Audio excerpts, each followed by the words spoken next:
Hello बच्चों, स्वागत है आप सभी का हमारे इस यूट्यूब चैनल में। तो बच्चों, आज हम लोग इस वीडियो में जेसीईआरटी क्लास 4 का मैथ में जो भी क्वेश्चन बचा हुआ है, उस बचा हुआ क्वेश्चन को इस वीडियो में हम लोग पूरा करेंगे। देख सकते हैं ये वीडियो का चौथा पार्ट है।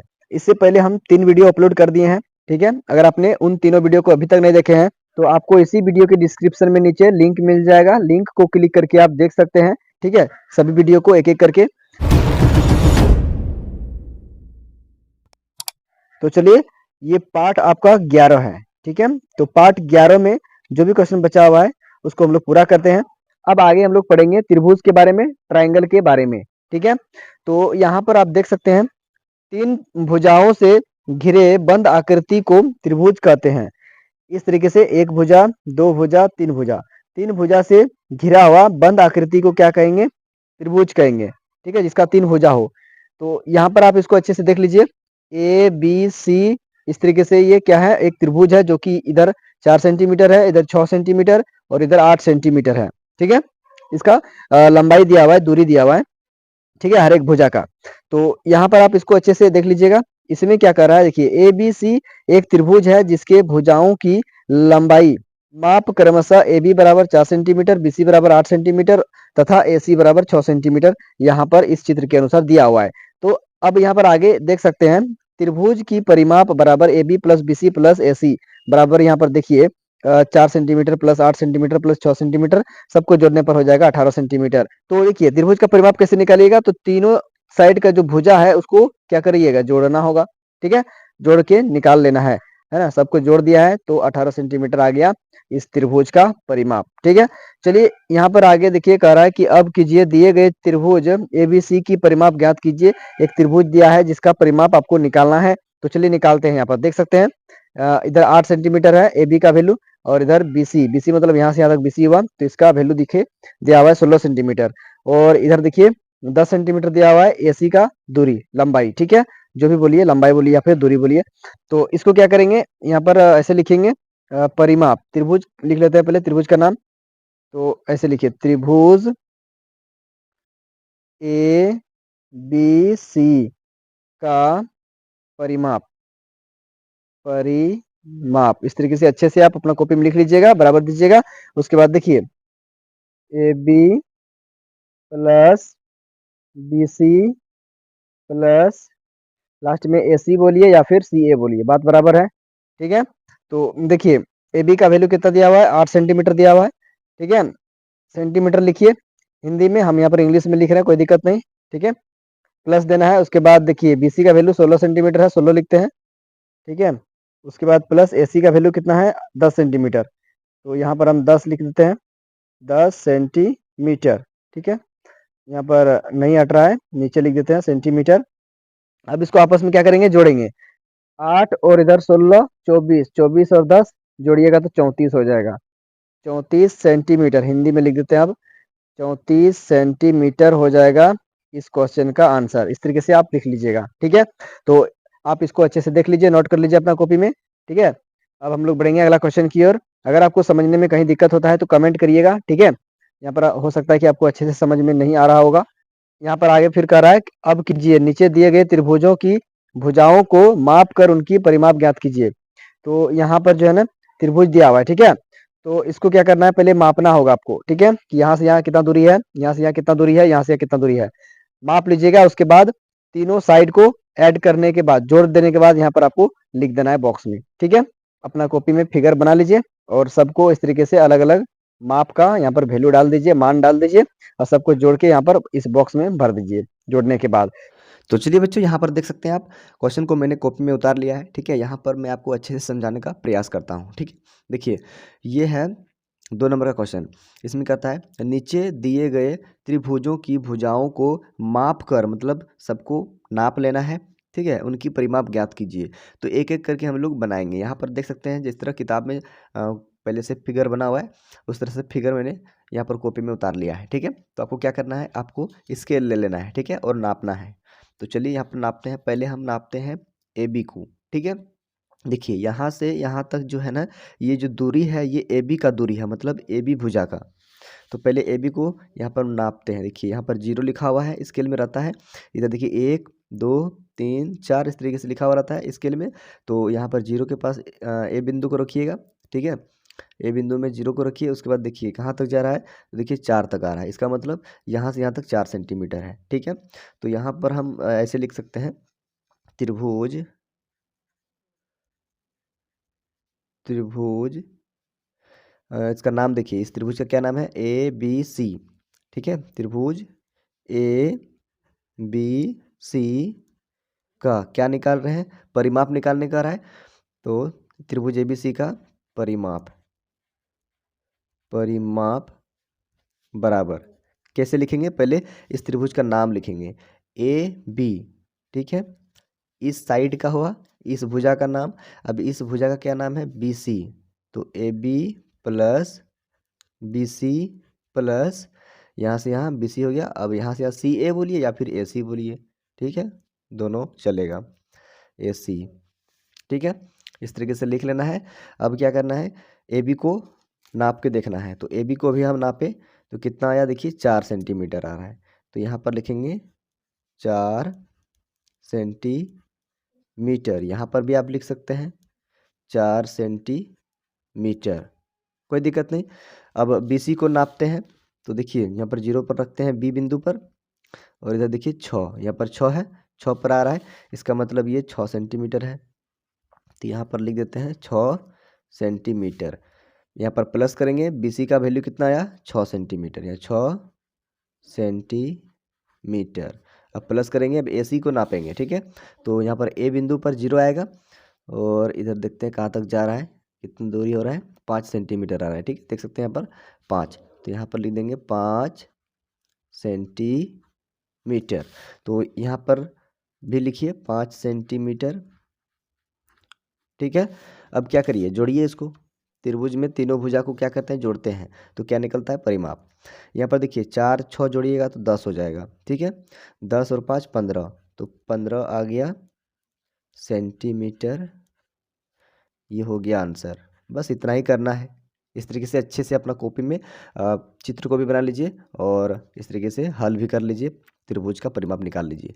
और यहाँ पर देखिए खाली जगह दिया हुआ था, तो इसमें भर देते हैं 15 सेंटीमीटर। अगर हम डायरेक्ट यहाँ पर 15 सेंटीमीटर लिख देते तो आपको समझ में नहीं आता कि किस तरीके से ये हुआ। अब इसको देखिए एकदम सेम उसी प्रकार बनाएंगे। तो ए सी इधर है, ए बी सी, तो कोई दिक्कत नहीं, आप पहले माप लीजिए। पहले ए सी को मापते हैं। ए सी का वैल्यू है 6 सेंटीमीटर, तो यहाँ लिखते हैं 6 सेंटीमीटर। और ए बी को मापते हैं, तो देखिए कितना आ रहा है, ए बी आ रहा है 7 सेंटीमीटर, ठीक है। देखिए यह 0 है, यहाँ पर 7 है, तो ये हो जाएगा 7 सेंटीमीटर, ठीक। और इधर देखिए बी सी, तो बी सी को मापते हैं। इधर 0 है, देखिए इधर 0 है, और इधर देखिए 5 में भी नहीं आ रहा है पूरा पूरा, 4 में भी नहीं आ रहा है, मतलब 5 और 4 के बीच में आ रहा है यहाँ, तो 4.5 बोल सकते हैं, ठीक है। इधर से 1 2 3 4, 4 और आधा 4.5, मतलब इसमें हम लोग लिखेंगे 4.5 सेंटीमीटर, ठीक है। तो अब क्या करेंगे, यहाँ पर लिखेंगे त्रिभुज ए बी सी का परिमाप बराबर, नाम लिखेंगे A B plus B C plus last में ए सी लिखिए। तो ए बी का वैल्यू कितना आया है, देखिए ए बी है 7 सेंटीमीटर, तो यहाँ पर लिखेंगे 7 सेमी, से मतलब सेंटी, मी मतलब मीटर। बी सी का वैल्यू कितना आया है, देखिए 4.5 4.5 सेंटीमीटर, प्लस ए सी का वैल्यू कितना आया है, यहाँ से यहाँ 6 सेंटीमीटर, तो यहाँ लिखेंगे 6 सेंटीमीटर, कोई दिक्कत नहीं। अब जोड़िए इसको। तो देखिए पहले इसको और इसको जोड़ते हैं ना, तो 6 और 7 हो गया 13, 13 और 4 हो जाएगा 17, ठीक है। 17 और इधर 5, तो 17.5 हो जाएगा, ठीक है। 17.5 ये हो गया सेंटीमीटर। तो यहाँ भर दीजिए 17.5 सेंटीमीटर, क्या आ गया, इस त्रिभुज का परिमाप आ गया, ठीक है। ये हो गया आंसर। चलिए आप इसको अच्छे से देख लीजिए, अपना कॉपी में नोट कर लीजिए, ठीक है। फिर हम लोग बढ़ेंगे अगला क्वेश्चन की ओर। और 2 क्वेश्चन है त्रिभुज वाला, ठीक है। तो यहाँ पर देख सकते हैं अगला क्वेश्चन जो है ना, हाँ इसमें ए बी को पहले नाप लेते हैं। तो ए बी आ रहा है 6 सेंटीमीटर। यहाँ देखिए 0 से लेकर यहाँ तक आया 6, तो यहाँ पर लिख देते हैं 6 सेंटीमीटर। और इधर देखिए बी सी को अगर मापते हैं तो कितना आ रहा है, ये भी 6 आ रहा है, तो यहाँ लिखेंगे 6 सेंटीमीटर। और ए सी को मापने पर कितना आ रहा है, ये भी देखिए 6 आ रहा है, ठीक है। तो यहाँ पर लिखते हैं 6 सेंटीमीटर। अब यहाँ पर लिखेंगे त्रिभुज ए बी सी का परिमाप बराबर A B plus B C plus A C, ठीक है। ये हो गया ए बी, ये बी सी और ये ए सी, ठीक। तो नाप चुके हैं हम लोग, है ना। अब मान को रखेंगे। ए बी का वैल्यू कितना है, ए बी का वैल्यू है 6 सेंटीमीटर, तो यहाँ पर लिखते हैं 6 सेंटीमीटर प्लस बी सी का वैल्यू कितना है, तो बी सी का वैल्यू दिया हुआ है 6 सेंटीमीटर, मतलब सब 6 सेंटीमीटर है, बराबर है सब। ए सी का वैल्यू भी 6 सेंटीमीटर। तो जोड़िए 6 6 12, 12 6 18, 18 सेंटीमीटर आ गया इस त्रिभुज का परिमाप, ठीक। यहाँ पर भर देते हैं 18 सेंटीमीटर, आंसर आ गया। तो आप इस तरीके से अपना कॉपी में बना लीजिए। आगे इसमें हम लोग देखते हैं कितना हो रहा है, ये हो रहा है 3 सेंटीमीटर, 3 सेंटीमीटर। बी सी हो गया, बी ए बी हो गया। अब ए सी का वैल्यू देखिए 8 सेंटीमीटर है, यहाँ पर देख सकते हैं 8 लिखा हुआ है यहाँ से लेकर यहाँ तक, तो ये लिखते हैं यहाँ पर 8 सेंटीमीटर।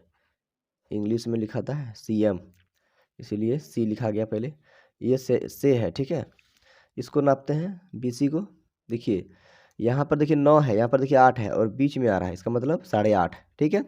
यहाँ देखिए 0 1 2 3 4 5 6 7, 7 तक गया ठीक ठाक, 9 पहुँचा नहीं और 8 से पार हो गया, 9 और 8 के बीच में आया 8.5 हो गया, मतलब इसको लिख सकते हैं 8.5, ठीक, सेंटीमीटर। तो अब यहाँ पर लिखेंगे त्रिभुज, नाम क्या है त्रिभुज का, ABC, ठीक, का परिमाप, ठीक है। तो देख सकते हैं यहाँ पर सबका नाम क्या होगा, वही सेम होगा, AB plus BC plus AC, ठीक। AB का वैल्यू देखिए, AB का वैल्यू 3 सेंटीमीटर, तो यहाँ पर लिखिए 3 सेंटीमीटर प्लस BC का वैल्यू कितना है, तो BC का वैल्यू है 8.5 सेंटीमीटर। और AC का वैल्यू कितना दिया हुआ है, 8 सेंटीमीटर, तो यहाँ पर 8 सेंटीमीटर। अब इसको जोड़िए, तो पहले 8 को और 3 को जोड़ते हैं, ठीक है। तो 8 और 3 11, ठीक है। 11 और 8 को जोड़िएगा तो हो जाएगा 19। इधर 0.5 है, 0.5 दे दीजिए, 19.5 इसको बोल सकते हैं, 19.5, 19.5 सेंटीमीटर। ये हो गया परिमाप इस त्रिभुज का, ठीक। तो इसमें हम बॉक्स बनाने भूल गए हैं, ठीक है। तो इधर हम बना देते हैं इस जगह पर, ठीक है। यहाँ पर लिख देते हैं 19.5 सेंटीमीटर। ये आ गया आंसर। तो आप इसको अच्छे से देख लीजिए और अपना कॉपी में बना लीजिए, अच्छे से नोट कर लीजिए, या फिर आप इसका स्क्रीनशॉट करके भी रख सकते हैं, ठीक है, कोई दिक्कत नहीं। अगर आपको कहीं दिक्कत हुआ समझने में तो कमेंट जरूर करिएगा, ठीक है, कि यह कहाँ पर आपको समझ में नहीं आया है, ताकि आपका जो भी डाउट रहेगा ना उसको हम क्लियर कर सकेंगे, ठीक है। तो बच्चों कैसा लगा, पेन कॉपी में बनाए तो, है ना। अगर आपको अच्छा लगा तो प्लीज़ वीडियो को लाइक जरूर करिएगा, ठीक है ना, इतना मेहनत से आपके लिए मैं वीडियो बना रहा हूँ, ठीक है। तो चलिए अब आगे जो शेष बचा हुआ क्वेश्चन है उसको करते हैं, ठीक है ना। अब चलिए बच्चों देखिए आगे आगे आ गया वृत्त। वृत्त का मतलब होता है सर्कल, ठीक है, आप लोग बचपन में पढ़े होंगे। तो देखिए मैम क्या बोल रही है यहाँ पर, आज सभी बच्चे दौड़ प्रतियोगिता देखने के लिए चलेंगे, ये मैम कह रही है। यहाँ पर देख सकते हैं कुछ बच्चे इस तरीके से वृत्त आकार में दौड़ रहे हैं, ठीक है, रेस लगा रहे हैं। तो ये कंपटीशन हो रहा है दौड़ का। तो यहाँ पर देखिए जुगनू और आद्या दौड़ की प्रतियोगिता में भाग ले रही हैं। कौन कौन? जुगनू और आद्या, ये 2 लड़की है। अब आगे यहाँ पर देख सकते हैं क्या बोल रहा है, आद्या बाहरी भाग मतलब बाहरी गोला, देख सकते हैं यहाँ पर ये गोला के बाहरी भाग में क्या कर रही है? दौड़ लगा रही है, ठीक है। बाहरी भाग गोले में तथा जुगनू भीतरी भाग गोले में दौड़ लगा रही है। ये जुगनू है जो कि भीतरी भाग में गोले में इस तरीके से दौड़ लगा रही है, ये बाहरी भाग में और ये भीतरी भाग में। ये है आद्या, ठीक है, ये है, लिख देते हैं नाम आद्या, और ये है जुगनू, ठीक है, ये है जुगनू, जो कि ये भीतरी भाग में दौड़ रही है और आद्या बाहरी भाग में दौड़ रही है। अब यहाँ पर कह रहा है आद्या जुगनू से तेज दौड़ती है। ये जो आद्या है बाहर में जो दौड़ रही है ये तेज दौड़ती है जुगनू से, फिर भी वह जुगनू से पीछे है। फिर भी ये आद्या जो है ना इससे पीछे है, क्यों पता है? क्योंकि इसको कम दूरी तय करना पड़ेगा, ये आराम से दौड़ रही है ना, क्योंकि इसको यहाँ से यहाँ तक ही पूरा करना है ना, तुरंत ये यहाँ से आ जाएगी, धीरे धीरे दौड़ेगी फिर भी पहुँच जाएगी जल्दी। लेकिन आद्या को यहाँ से यहाँ तक पूरा घूमने में उसको कितना समय लगेगा? इससे 2 गुना भी समय लग सकता है ना। इसलिए ये ज़्यादा तेज दौड़ रही है ताकि इसका एक चक्कर पूरा होने तक ये भी एक चक्कर पूरा कर सके, ठीक है। तो यहाँ पर आगे अब देख सकते हैं, आगे कह रहा है आद्या बाहरी भाग में दौड़ रही है, उसका घेरा जुगनू के घेरे से बड़ा है। आगे इसमें कह रहा है कि अब कीजिए, 1 नंबर का क्वेश्चन में क्या कह रहा है देखिए ध्यान से, प्रकार की सहायता से किसी भी माप के वृत्त की रचना कीजिए, ठीक है। मतलब 1 नंबर में कह रहा है कि आप प्रकार को लीजिए, है ना, तो ये है प्रकार, ठीक है, इसकी मदद से आप किसी भी माप का एक क्या करने बोल रहा है? वृत्त की रचना करने कह रहा है, ठीक है। और यहाँ पर देख सकते हैं दूसरा नंबर का क्वेश्चन में करा है 6 सेंटीमीटर त्रिज्या के एक वृत्त की रचना कीजिए, मतलब 6 सेंटीमीटर इस तरीके से त्रिज्या होना चाहिए, उतना बड़ा आपको क्या करना है? एक वृत्त का रचना करना है। और 3 नंबर में कह रहा है दिए गए वृत्त की त्रिज्या को माप कर लिखिए, तो यहाँ पर जो वृत्त दिया है ना इसका कितना सेंटीमीटर त्रिज्या होगा उसको लिखिए, ठीक है। तो देखिए बच्चों मैंने यहाँ पर पहले से ही एक वृत्त बना दिया है, ठीक है, जो कि इसको हम माप रहे हैं, इसका त्रिज्या कितना हो रहा है देख सकते हैं, ये 2 सेंटीमीटर इसका त्रिज्या हो रहा है, यहाँ से यहाँ तक देखिए 2 सेंटीमीटर हो रहा है, ठीक है। तो ये हो जाएगा 3 नंबर का सवाल का आंसर, ठीक है। यहाँ पर 2 सेंटीमीटर हम लिख देते हैं अभी, ठीक है।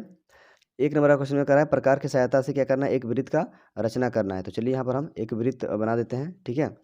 तो इस तरीके से आपको प्रकार ले लेना है और एक वृत्त बना देना है, उसमें कोई भी माप नहीं होना चाहिए, ठीक है।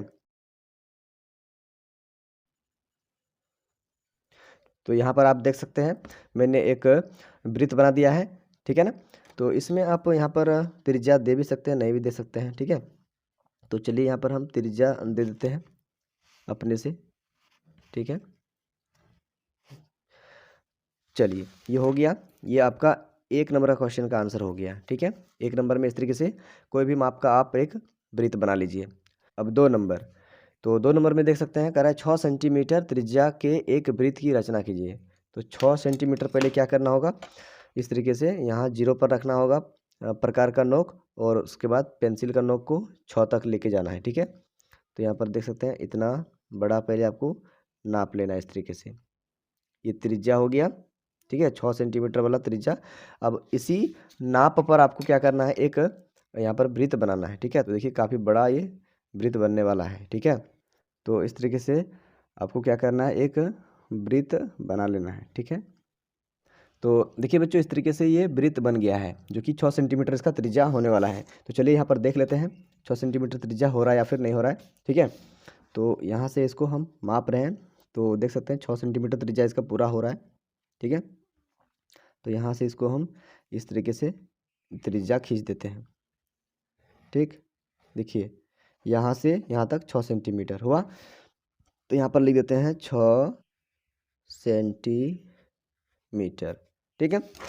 देखिए ये पहला नंबर का क्वेश्चन में था कि एक प्रकार की सहायता से रचना कीजिए वृत्त, जो कि उसमें कोई भी माप का नहीं होना चाहिए, किसी भी माप का आप बनाइए। दूसरा क्वेश्चन था 6 सेंटीमीटर त्रिज्या वाला एक वृत्त बनाइए जो कि इस तरीके से इतना बड़ा वृत्त बनेगा।